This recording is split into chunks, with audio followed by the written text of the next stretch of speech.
Good evening, everyone. Welcome to Voices of the Alternative World, the Tuesday Diamond Show. This is May 3rd, and it's reference number 479 if anyone wants to listen to it before it's on YouTube, or like me, it can't, that has dial-up and needs to have another way of listening to the show. So we're going to have a discussion this evening, and Misty is here to read a card. We're going to discuss community and a few other things, broad things. So I will now start and call in all our guides and all the nature spirits and all the beings that are connected with us, the galactics, and we will read the law of one, the fundamental law of the universe, which everything is based upon. We are all one. When one is harmed, all are harmed. When one is helped, all are helped. Therefore, in the name of who I am, and I am one with all there is, all life in the universe, I ask that only that which serves the highest good of all concerned, and that includes all the creatures and all the animals and birds and plants on Mother Earth and elsewhere in the universe, to be in harmony. We ask that only all of life be served by the energies that we call in. May this happen here and now and throughout all time and space. I give thanks that this be done, and so it is. So be it. Okay, well, welcome, and Misty is here, and she's going to read a card to set the tone for this evening's show, and then I will continue on with some discussion. So, okay, Misty. Okay, thank you. And Dale is here too, correct? Yes, Dale is here, yes. All aboard. All right. Hi, Dale. Dale, I have shuffled the cards during the Law of One, and I ask you, do you have a number that comes to your mind? Okay, my number, the number I've chosen is 5. Oh, okay.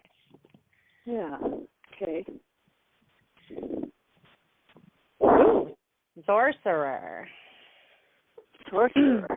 Sorcerer. It is number 1. It's the very first card. Well, actually, there's one before that, which is 0, but this is number 1, I believe. Oh, nope, there's no 0 cards. Okay, number 1. 1 second. I'm in the wrong area of my book. Excuse me, sorry.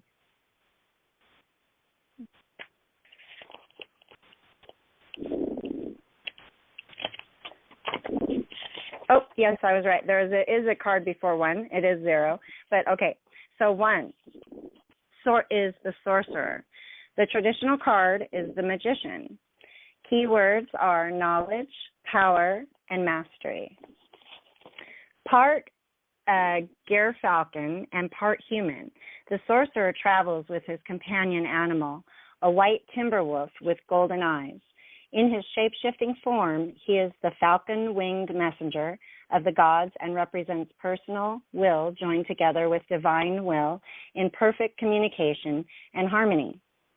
Shifting through incarnations and forms, he has complete conscious self-awareness, knowing who and what he is, seeking form and appearance to clothe the light within.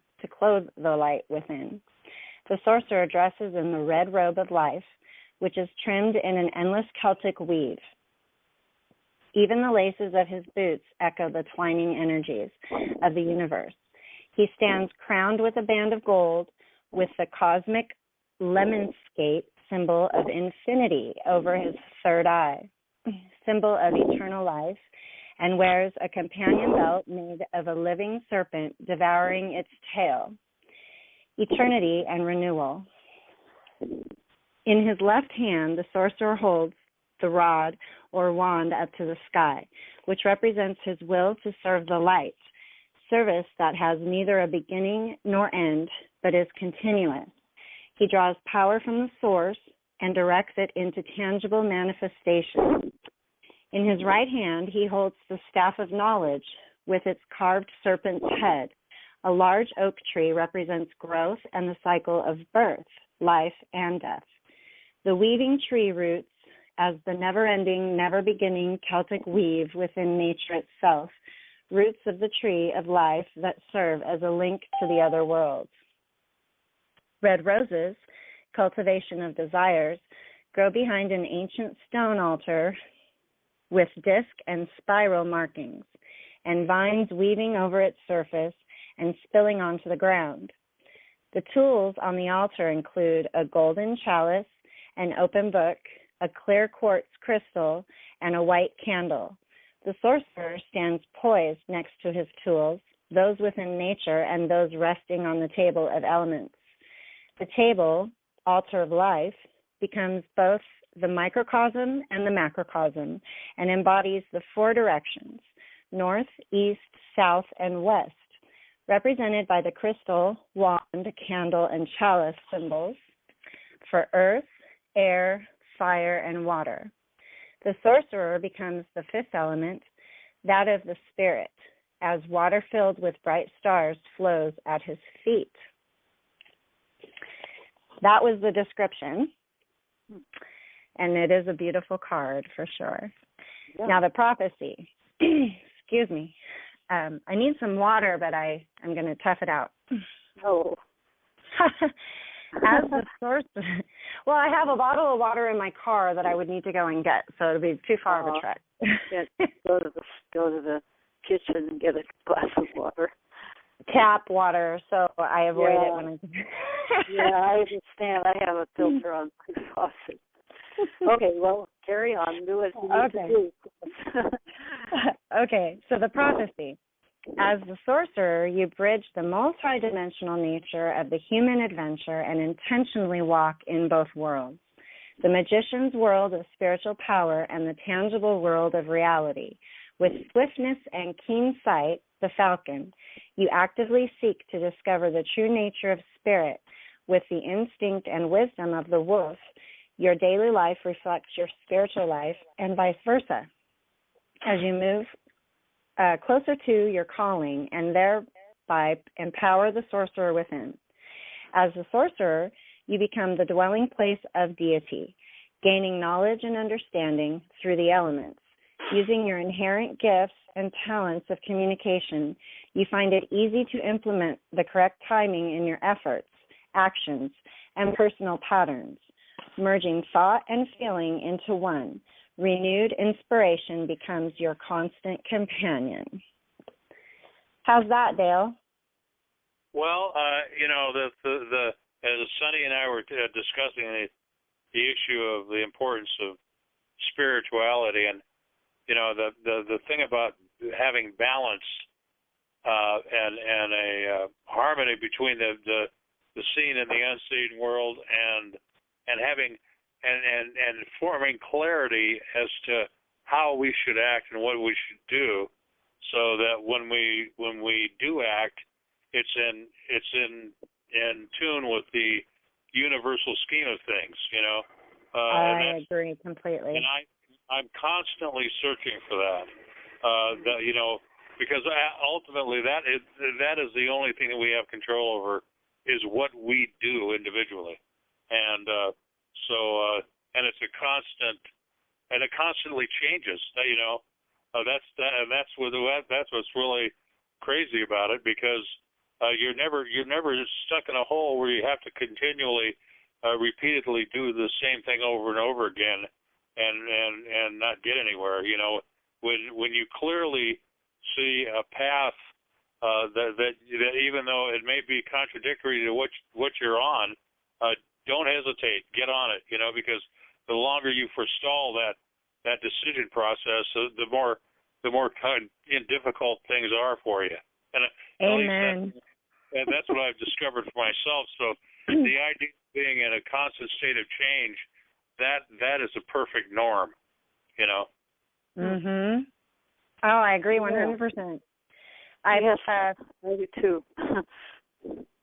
For myself, I just, with all the decisions and when I'm deciding which path, I just try to use my inner guidance, and I also try to make in every decision to cause as least harm or no harm as possible, either to others or myself. So that's something that I'm always taking into consideration on many different levels, like as many different levels as I can a lot of the time. But I can make myself crazy and then end up doing nothing. Yeah. Yeah. To make ourselves crazy sometimes. Oftentimes, doing nothing is the best choice, and letting events coalesce and reveal the way. Yeah. But that's when we have to be still and listen to our inner voice come forward, and it seems like when we're really being directed, there's energy there. There's energy in our spirit that comes alive and says, "Yay!" And I know that feeling, and I also know the feelings of being blocked, and so it's a constant daily practice, really, to stay attuned and stay on that wavelength. When I get lost and I feel that that I just am paralyzed and can't make a decision, I just make a step just to create the events that will show me the way, and I say, because it's like, well, do something, pick out the best option, and don't sit here and just dissolve, and then by making the motion, then a way is provided for you, So it's almost like just keep climbing, Don't worry about it too much, as long as you're going in the general direction of light, Mhm. Yeah, I tend to sometimes. Well, what I do when I really don't know is just fast and pray. Yeah. Fast and pray. Get clear. Get clear. Yeah, give me a clue. Yeah. We have to sometimes surrender to what the day is giving us. Like, we may have a different idea about what that day is going to be, but like yesterday, I got sick. I had a migraine, and I got sick, and all I could do was surrender.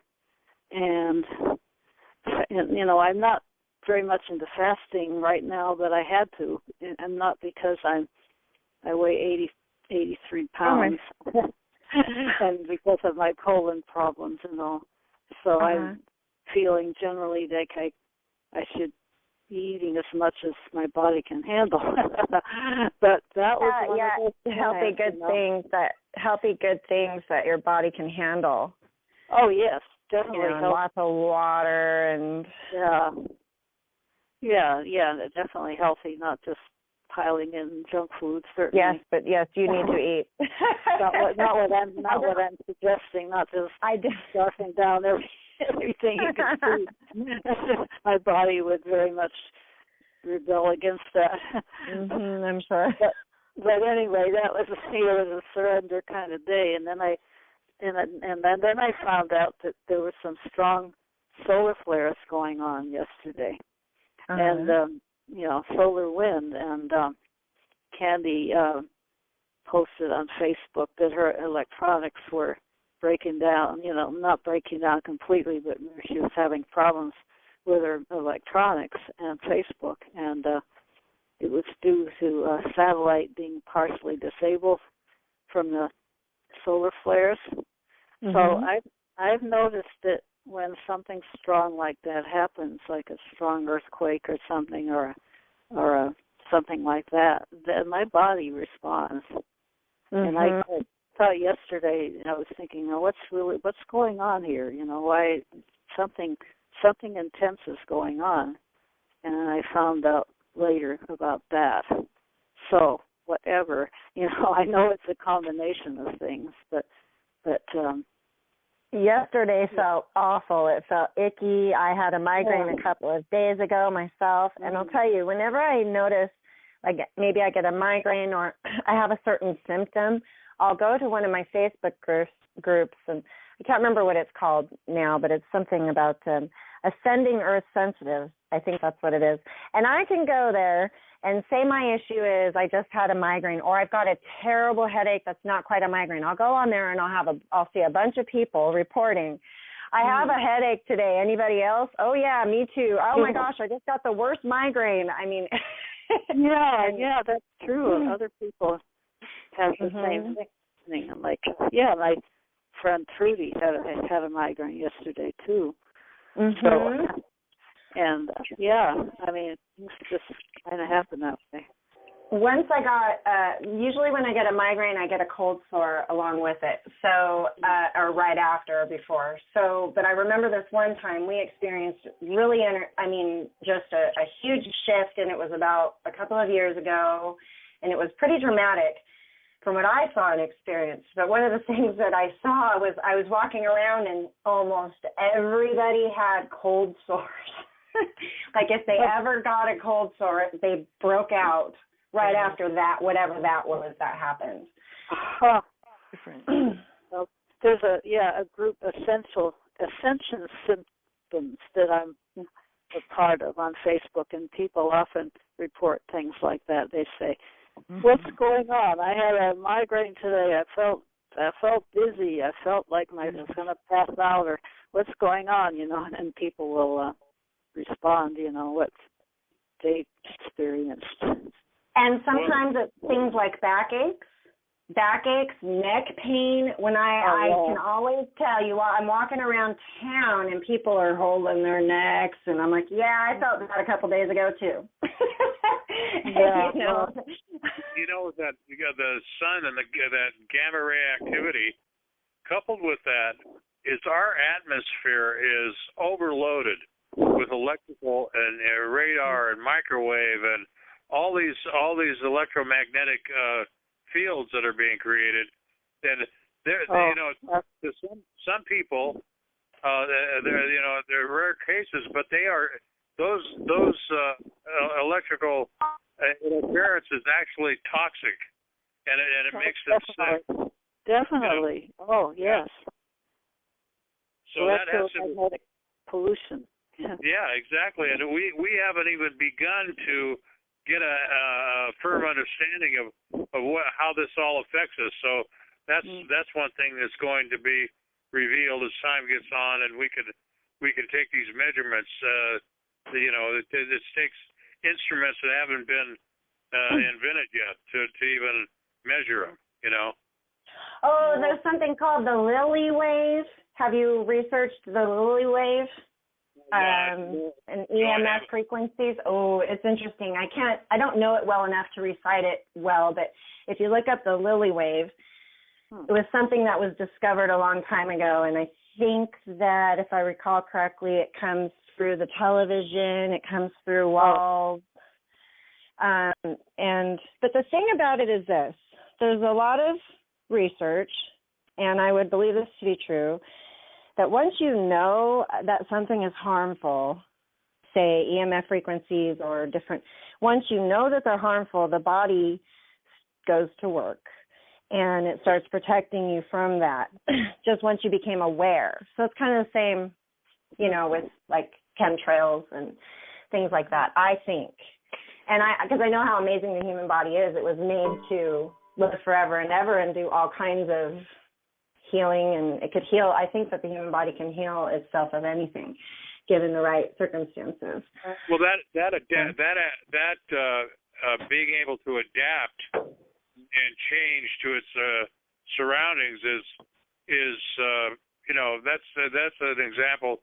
In order to live as an organism, if you don't have the capacity, you soon pass out of existence. Mm-hmm. Well, especially if we take good care of ourselves and our bodies and keep our vibrations up as much as we can, then we have the capacity to resist or, at least adapt to some of these kinds of things. And I think, I think a part and parcel of this is because we are spiritual, our spirits are not healthy. That is what's broken down our immune system, our way of life, how we live, how we treat each other and everything in our environment. And that's really one of the big sources of our problem is our spiritual the lack of spirituality. We're not in harmony with our surroundings or the universe around us, and now that's become toxic. We've created a toxic environment for our mind, our body, our spirit, our emotions. We wake up in the morning and we start a war. It's against them, and that stress just breaks down the body. That's being not how we're. War. Yeah, being at war in any way is certainly stressful, and this is what's been created on this planet by all the forces that have been in control. Of course, we're a part of this, but there are so many waking up now. This is when I go on Facebook and I see all the groups that are being formed around light work, it's just incredible. There's so many groups there and pages around light work and light workers and earth healing. Oh yes, but then there's then there's the other side of it, which is, all you light workers have been deceived. You're working for the enemy. Oh yeah, well there's a lot to sort through. Of course, even with that, there's a lot to sort through because you just have to go through it. There's some because we can't just be up in the clouds. We're on the planet and we're dealing with stuff here, and so we need to have the grounding and the balance and the realism of facing what's within us and what's been known as called the shadow aspects of ourselves that we don't want to look at. There's a lot of shadow work that's being done, and that, of course, if we don't do our work with our inner shadow, then we attract stuff from the outside that's reflected to us or harm us in some way if we are really in denial. So all of this is being part of. We can't just detach ourselves from all of that. I mean, we can be spiritual and hold the highest ideals and keep that as our center and our focus and our grounding. But gosh, I mean, so many of the conscious beings that are rising up, we've had lots of troubles to overcome. A lot of us have in our lifetimes because we're sensitive. And we want to shine our light. But when we shine our light, we can attract darkness. And we got to deal with it within and without. But largely, whatever it is within, we need to come to terms with what those things are, known as our shadows, the shadow parts of us. So anyway, that's kind of a reflection on all this new age light kind of stuff that's coming our way. Have you seen Matt Kahn's? I think it might be Matt Kahn's latest video. It's about the shadow side, and it's about those negative feelings and negative things that come up, or habits or whatever. And it's really powerful. I got a lot out of it, but what sticks with me is toward the end. He has you, and he explains that you need to respect that side and that power that fear has, that anger has, that jealousy has, sadness has, and all those things, and respect it, because it is an awesome power. We know now from experience how awesome that power is, and it's not something that you can just dismiss and say, go away, I don't want to feel that way, or I don't want to recognize you. And, just to say, for me especially, because I've been dealing with sadness for a very long time, and for me to say sadness, I respect your power instead of just trying to dismiss it and get rid of it as quickly as I can, because that's not really the point. That you brought up an interesting, because you often hear of the general Chinese general Sun Tzu that wrote The Art of War, and in that book it was the one quote out of that book that has more significance to me than anything else is the supreme art in war is to subdue your enemies without fighting them. So, in essence, you look at Mahatma Gandhi, and you look at Martin Luther King, and you look at Nelson Mandela and Bishop Tutu, and these people have used that power of love and forgiveness and to overcome hatred and anger and violence, and love your enemies. Love your enemies. Love them up. Pray for them. Send positive intentions instead of whatever else there could be besides love, because they need it the most. The power of nonviolence we haven't even scratched the surface of yet. We have these examples in the world that you take a little Indian in a loincloth, and he defeats the British Empire, without firing a gun. I think that's the biggest real example of in our age of how that power of love is how powerful that power of love is, and we got to. So when we're confronted with conflict, that is the first emotion that we should grab a hold of, and then coupled with a thinking capacity, you utilize that to and I'm not saying you're not going to so somebody who's in an insane state of anger,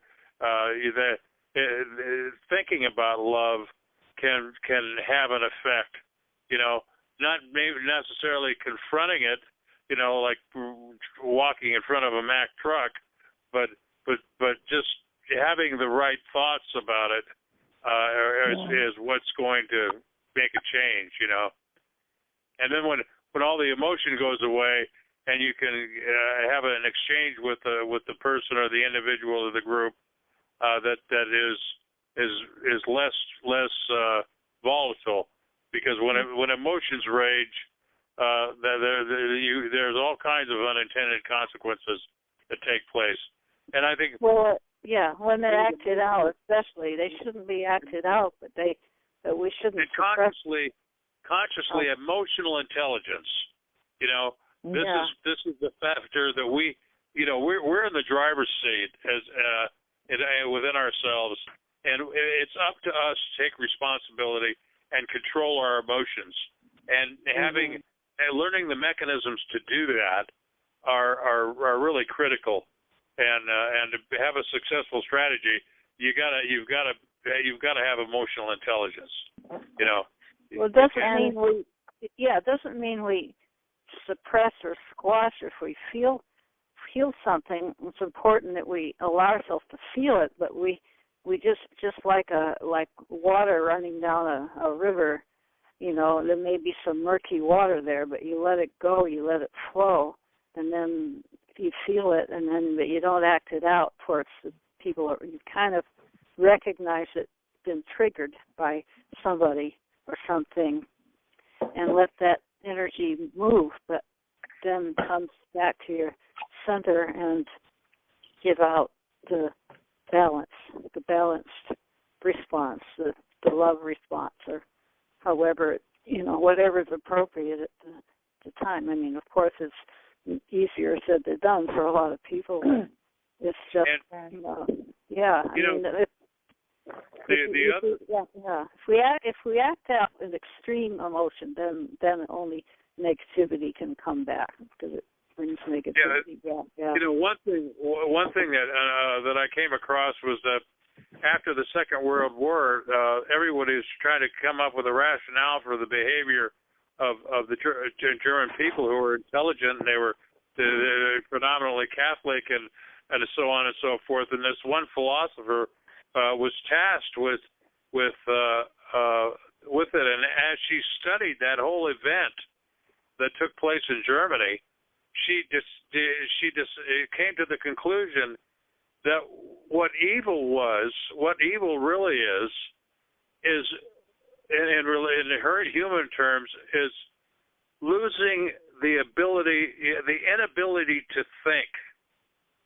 Because then you're no longer a person. You're just running on pure emotion, and that hatred and anger, and it's extreme. You built up this animosity and animus towards the Jewish people, and there was so much hatred, and everybody just stopped thinking, and they just acted on their emotions. Well, if we just get rid of these Jewish people, everything will be. That's our problem, and that's the danger in this these political conversation that's going on in our country right now. Because if you go to that, if you go to anger and hatred, and then the outcome has got to be bad, and pitting one another against each other and losing our ability to think and just reacting on emotions. That's when evil happens, and just setting aside your personal responsibility and saying, I don't have to think. I'm just going to hate this guy. That's where the evil takes place, right at that instant. Think about it, because there's all these thoughts that are flowing around the universe, and you just have to, don't act out of love and understanding and wisdom, and don't act out of emotion, because that means that you. Yeah, negative emotion. Yeah, it's kind of an instinctual thing that comes out of people's inbred,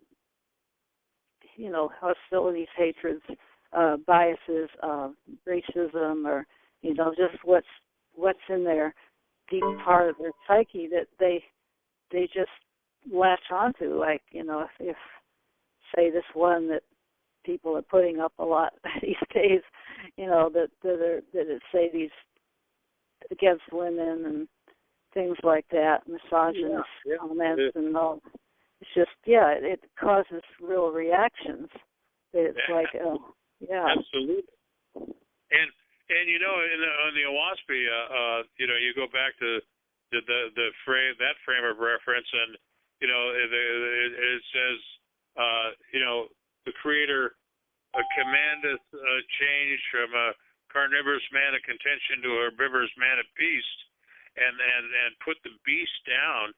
Well, what in essence, in this century, when the nuclear energy and atom bombs came on it, it was like there was somebody struck the drum in the universe and said, okay, it's time to think, and then the OSPI says,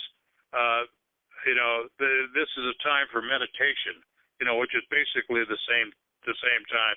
It's no longer we're no longer beasts of the field, but we've got a spiritual component that has to be reckoned with, and this is where we are. It's a time for meditation. Absolutely. I accidentally got disconnected and had to come back in, so I missed about 30 seconds of what you said.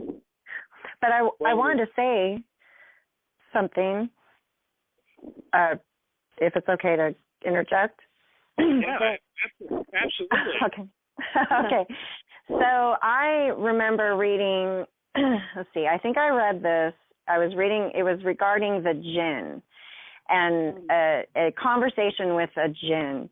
And it was years ago. But basically within this conversation, the person was asking about evil and the devil and different things. And I heard one of the best definitions of evil and its purpose. We are self-correcting beings. So when we make a mistake, we fairly easily recognize it and can correct it, a supposed mistake or a poor choice. The purpose of evil is to get us to a point where we can no longer self-correct. So when you get to that point where you can no longer self-correct, I mean, you're just in this loop until... In essence, that German philosopher was saying exactly that, the inability to think, because if you're self-correcting, you're looking at your actions and you're saying, well, that you're thinking, So when you lose that ability to think, you can't correct yourself, because you're not thinking, you're just acting. On the same side or on the other side, if you're meditating and connected and in alignment, you don't need to think like so much. You just go with the flow. You just do. You just know what to do. Planning isn't something, so like that thinking can get in the way. I agree. I equate thinking with meditating. Breathing. Yeah, okay. If you're not meditating, you're not thinking. Well, meditating is kind of beyond thinking. But it's just being connected with our spirit. Yeah, rather than our so-called lower self that can act out, and being connected with our center, our love center, our peace center. And well, you might add this to it. Let's just say deep thinking, okay, is meditation. Yes. Yeah. Not the surface habitual thinking and loops that we do. Right, because we can puzzle over so much in our brains and drive ourselves crazy. Looking at all the different angles of things and trying to figure it out. But then we need to drop into spirit and just say, okay, well, direct me, please. Direct me. Just come to a place of peace within and ask for this direction. I mean, that's what I attempt to do anyway. Anyway, so it's, Well, Einstein, the further he got into quantum mechanics and physics, he often said it. He says, the closer I get to God, the deeper you think, the closer you get to the source of things, Well, there people have different paths that work for them, and that's like someone with a scientific type brain, and that's certainly there's many paths to get there, and that's interesting that quantum physics and all of that has become prominent these days, and it seems to be leading in a spiritual direction, getting down to the essence of what the universe is about, although it's sometimes seems very complicated to me, but then again, it could be the simplicity of it too, but just like what I'm drawn to the sacred geometry, and that's part of that as far as I can tell. But it's also spiritual, and when we see it in nature and all the forms that it manifests, it's just awe-inspiring.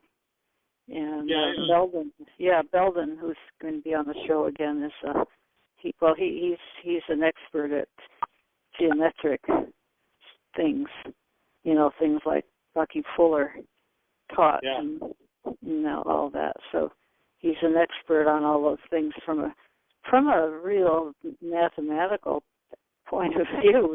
He knows all the mathematics that go into the creation of these amazing structures. To me, the physics and chemistry and mathematics and biology that's where the Creator is. It's in all these things that are real, you know. And I say a super reality, you know, that and the unseen world that plays the part in this. That you know, some people are blessed and you know, are cursed. Or you could take your choice of actually, you know, communing with that world on a regular basis, you know. And so, and I you know, I personally, I myself haven't witnessed all that, everything, but I absolutely positively know that it's there, you know, without any question, because I have had personal experiences that have proven it to be so, you know. So right. And that's like personal to you, that only, so that there's no way, you know, it's just your own personal like testimony, and everybody has their own, you know. And it's like when they say like God speaks to me and told me this and that, you know, it's in their own way that only they understand. You know, to understand these things. It's based like on your life. It's based on your life. That's the truth. It's most true for us and what we've experienced in a deep way. What we've experienced in the truth. 7 billion different lives and 7 billion different paths. You know, all going to the same place. You know. Wow. That if that isn't proof enough of a divine intervention in all things, that if you can't see that, you might as well just you know, I don't know what, but I keep trying to open your eyes. Yeah, you know, that's a good way to open everybody's eyes. Just think about, there's 6 billion people, each totally different, and yet there's complete organization in all of its parts, you know, and everybody finds a way, you know, and or you know, makes a mistake and learns, and you're either a model of, well, gee, that's the way to go, or you're an example of what not to do, because it's always in front of you, you know. Well, what resulted from doing a certain thing, you know? And you say, well, and I think universally, all over the world, everybody agrees that, you know, the fundamental thing that you do have control over is knowledge, you know, gaining knowledge. So education is a universally held value, you know. And so, and you know, you're better off with knowledge than you are being ignorant, you know, in any circumstance. And so we can unequivocally say, well, we're obviously put here on this earth to learn. You know, that's yeah. And so that's one of those pillars, you know. We should be on every level, yeah. And ask and you shall receive. If you ask and request for that knowledge and that information, then it will come. You know, it will come. You might have to open the spectrum a bit to see how it's coming to you. You know, like it. I think once you decide, you know, that knowledge is part of your equation, then you get on the path to learning. You know, you just find yourself, okay, yeah, I've got to learn this, and I've got to learn that, I've got to learn this, and Quincy Jones said it, and it's real simple. He said, "Life is to live, to love, to learn, and to give." And you know, if we just adopted those 4 principles to live by, the world would be a fantastic place. The L4. Live, love, learn. Oh, wait, and give.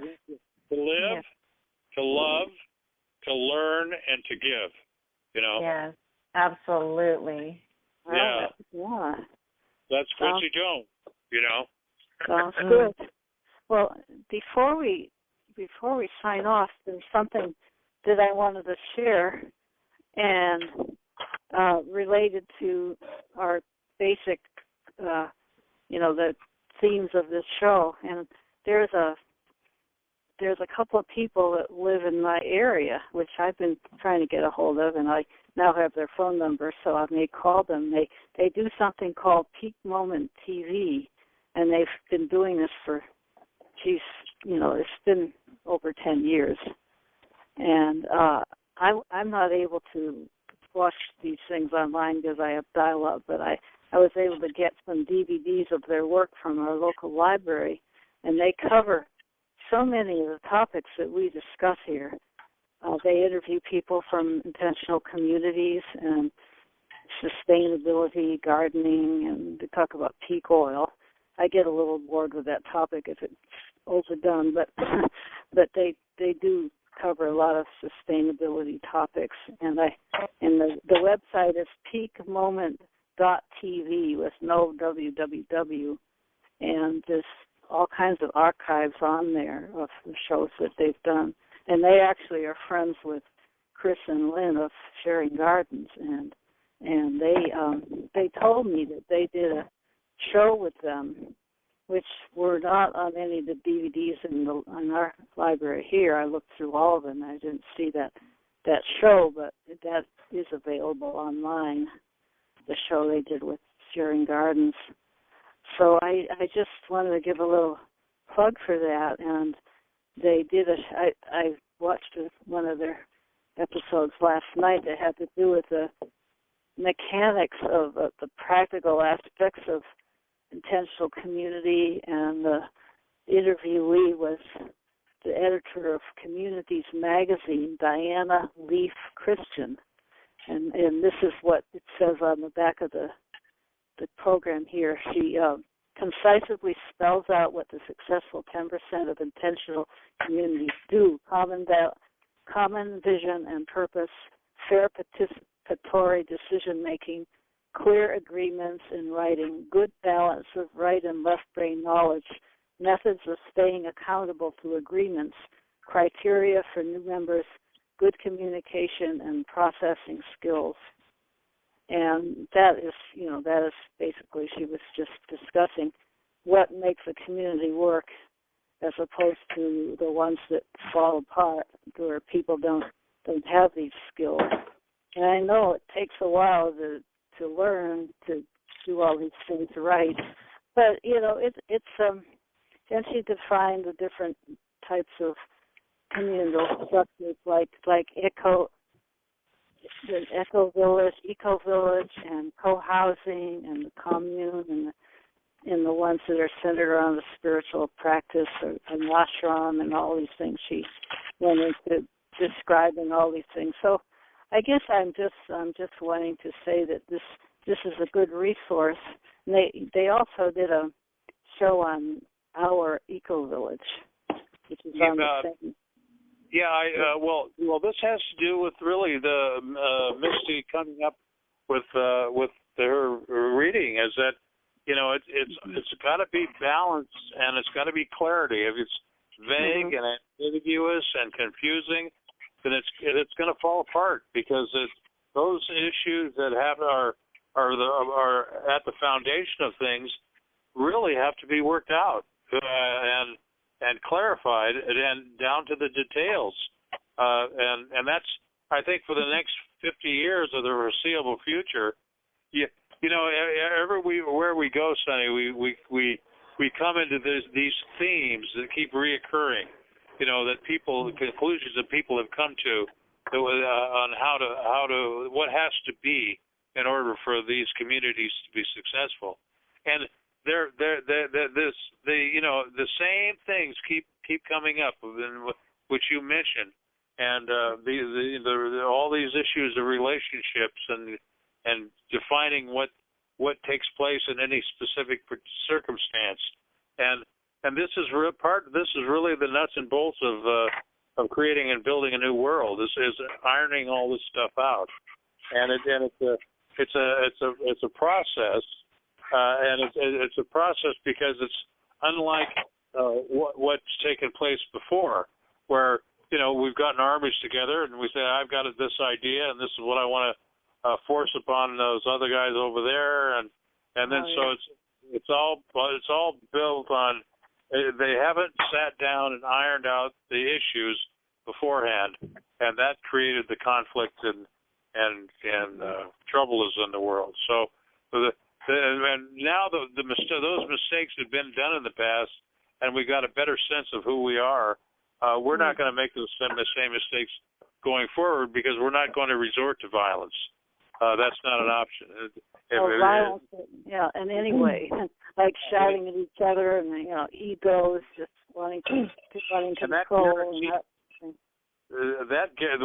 Once we have that principle of nonviolence and love going forward, that guarantees that if anything is out of place, that has to be ironed out. We're going to resolve that, and get to what the infinite truth of a thing is, so that we can all agree to it. Say, yeah, that's the way it's supposed to be. It's like everybody looking at a picture on the wall and it's crooked, and we're all focused on it. We all know. We can all agree when it's perpendicular, and that's kind of like the universal truth. When we look at something and say, "Wow, that's it," now we got it. So we're all putting our heads to the stone there and grinding that out. And this is a good close to the show because this is what my uncle said. He said, this is the mills of the gods grind slowly, but exceedingly fine. So that's we're in the mills. We're in the mills.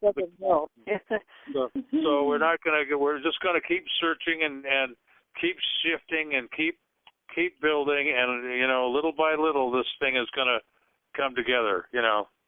Yeah, and of course the spiritual component is important, and some people, there's so many different levels of awakening, and that we have a couple of eco-housing communities here in my neck of the woods, and of course 10 people are buying the structures they live in or some form of that, and it's creating a community, but doesn't include such a overreaching spiritual focus, but it's still a step in the right direction because it's encouraging people to come together, and just, absolutely. And that's why I want the Fellowship of Intentional Communities, even though they're all over the map and it's really a mixed bag.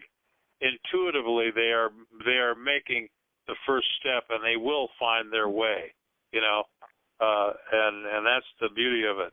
Right. The civilization has already what we see taking place in front of us. We're really looking at the past, because the real world exists in the future that's being created right under our eyes that nobody sees. Yeah. Well, yeah. It is an awakening, planetary awakening, and that's the essence of what's really happening here, and people will be more and more driven or guided to come together in some form of community. Even if it's just our local, and that's not no small matter.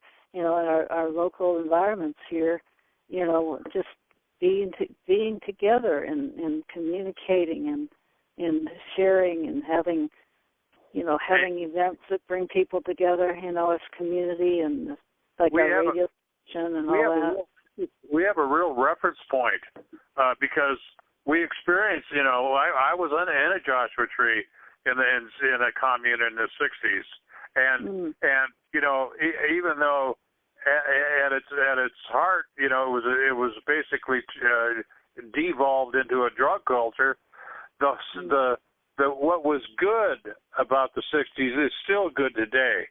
Oh, definitely, cooperating and working together. Yeah. And the cream of it is coming through at these times. The very best, the cream of what we learned back then and what we wanted to do right now and how we want to. I mean, it was never lost. People think, oh, it's just the hippies just fell apart, and then after '69 or them. No, that wasn't true. We continued on to this day. Absolutely. In our souls, even though some of us became invisible, and went in different directions, then came and reemerged at this time with our vision, and it just never left us. Yeah, and it's just, and now it's just an idea that's going to go through a process of fine tuning, and we're gonna, it's going to evolve, it gets stronger, and it's going to grow because it has to. It's timing is everything too. This is a new age we're entering, and we have to have the vehicle to move forward and integrate all of the components that are part of us, and so on that note, everyone, I thank you for. Are there any comments or questions before we close the program? Just, it was a wonderful program. I enjoyed it thoroughly. Thank you, Dale, and thank you, Sunny, so much. Well, okay, thank you for being with us tonight. And you have to, if anybody listening, you have to unmute and push *6, and you can then join the conversation. So just give a brief moment for that, and if there's no one that wishes to speak up, then. Well, once again, it's the close of our show, and we're looking forward to everybody joining us next week. Thank you so much, Sunny and Misty, for all of your contribution.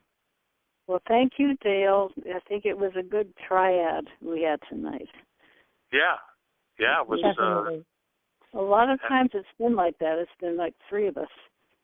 And next week, I want to also mention next Tuesday, Belden Gelf will be joining us and have something to say about the architecture of the New World. Mm-hmm. Okay. Good night, everyone. Good night. Good night, everyone. Thank you. Mm-hmm. Good night, all. Good night. Good night. Blessings to all.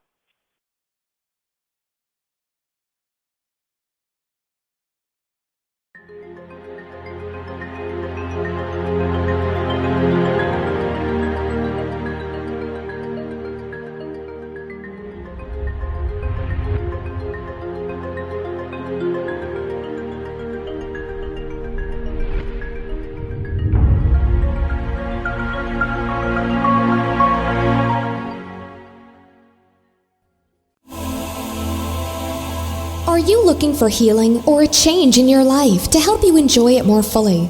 You might benefit from a galactic energy reading and clearing from Chris Jacobs. Chris will work with you on a soul level to clear unseen negative influences, implants, programs, contracts, and energetic blocks. Chris Jacobs is a gifted energy healer. Contact him today at ChristopherStephenJacobs@gmail.com.